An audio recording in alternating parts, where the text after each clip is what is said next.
It's also beyond just saying there are implications, important ones that need to be reflected on. It's also having a conversation with the Americans about there are additional things that we can do if we think about this in the context of being a win-win rather than a lose-lose. So rather than talking about tariffs, Canada could assist the new administration with some of the things it campaigned on, including keeping energy prices low, including enhancing national security vis-a-vis China and Russia. Canadian ministers continuing American outreach in D.C. in an effort to make this 30-day tariff pause more permanent. Just how fruitful could that campaign be? John Bolton was Trump's national security advisor. He was also George W. Bush's United Nations ambassador. Hi, Ambassador Bolton. Pleasure to welcome you back to the show. Thank you for making the time. Glad to be with you. I wanted to start off with what's transpired over the last week in Canada. And in particular, we've touched before in our conversations on the threat of tariffs. The president signed on Saturday an executive order to impose them. But then Monday, almost at the 11th hour, Canada and the U.S. came to an agreement wherein the administration would pause the imposition of those tariffs for 30 days. When you see how that played out, what comes to mind? Like, what should we take from the fact that ultimately the president backed down? Well, I think in the case of both Canada and Mexico, he got kind of token add-ons to what was already being done on fentanyl and some other problems. And people say that what he really wanted to do was to portray to his base that he had scored a victory.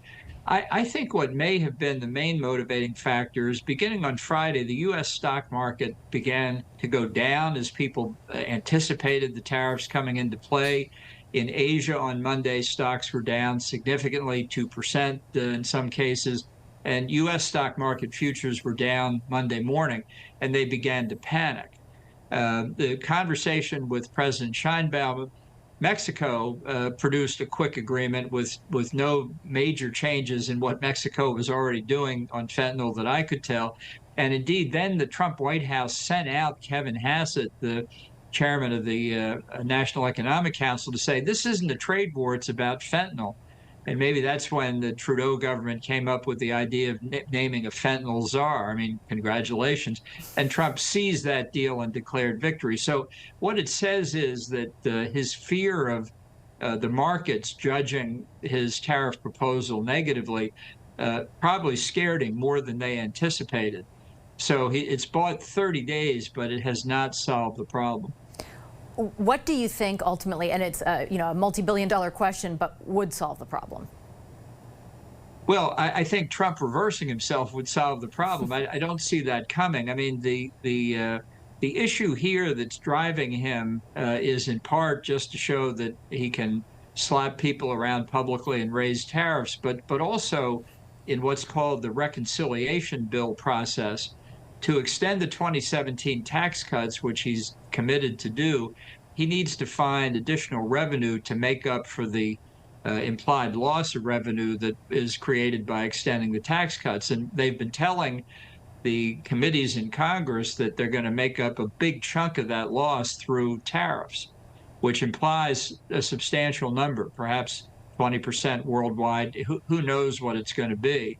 And I think until we know what Trump thinks he needs to do to fill at least a big part of the revenue gap, it's all going to be shadow boxing. That could come next month or early April when they need to get this reconciliation bill through the Congress. Do you think ultimately he'll be dissuaded, though, in the long term by what you mentioned happened Monday morning with markets? Like, obviously, the imposition of those tariffs, even the prospect of it, moved markets in a downward way. I imagine if they're coming in full force in a month, the same thing would happen. Do you think that will prove to be a dissuading factor? Well, it could be. I think he does watch the markets. Another approach would be to say the main problem we all have is China and the way they've tried to distort global supply by overproducing and selling at advantageous financial terms through gaming the system at the World Trade Organization, stealing our intellectual property for the past 40 years. Really, if the U.S., Canada, European Union, the UK, Japan got together and made a concerted effort to make China pay for these offenses against the way we engage in international trade, that could make a real difference in China's conduct. But if we're all fighting among ourselves, that obviously isn't going to work. And if somebody could figure out a way to explain that to Trump, it would be important. He was told basically that in the first term, and to say you're stronger if you're not in a trade war with your most important allies, it didn't have any effect on him. What do you think the motivation for engaging in a trade war with friends/allies versus adversaries? Obviously, China was part of the package that was introduced, but ultimately he chose Mexico and Canada before any other part of the world. What do you think the intent was, and what do you think the message is more widely to the globe?